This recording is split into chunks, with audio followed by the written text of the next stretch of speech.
সরকারি এই দুই প্রকল্পের ভাতা পেলেও মিলবে অন্নপূর্ণা যোজনার টাকা। নমস্কার, কলকাতা টিভির পর্দায় আপনাদের সকলকে স্বাগত। সঙ্গে রয়েছে আমি আয়ুষী। মুখ্যমন্ত্রী শুভেন্দু অধিকারীর কথা অনুযায়ী 17ই আগস্ট থেকে যোগ্য মহিলাদের ব্যাংক অ্যাকাউন্টে 3,000 টাকা করে ঢুকতে শুরু হয়ে যাবে।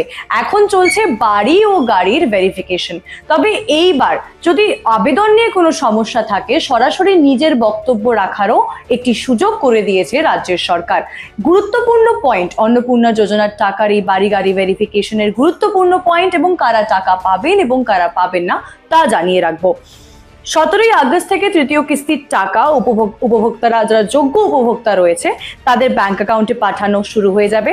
টাকা যাবে সরাসরি যোগ্য উপভোক্তাদের ব্যাংক অ্যাকাউন্টে। ডিবিটি লিংক করা থাকলে বৃহস্পতিবার পর্যন্ত চলবে বাড়ি গাড়ি ভেরিফিকেশন হবে বিডিওদের সহযোগিতায়।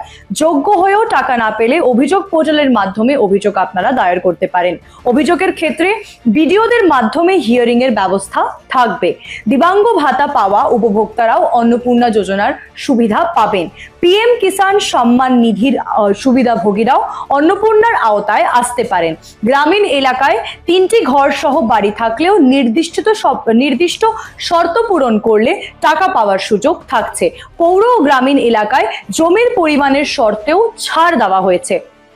অযোগ্যদের বাদ দিতে এবং যোগ্যদের অন্তর্ভুক্ত করতেই এই কড়া ভেরিফিকেশন প্রসেস।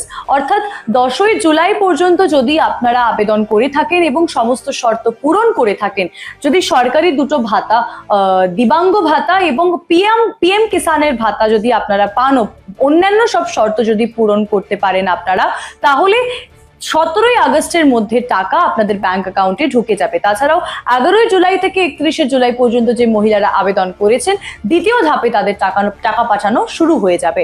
আরো খবরের জন্য চোখ রাখুন কলকাতা টিভির পর্দায়, রাত দিন 7 দিন।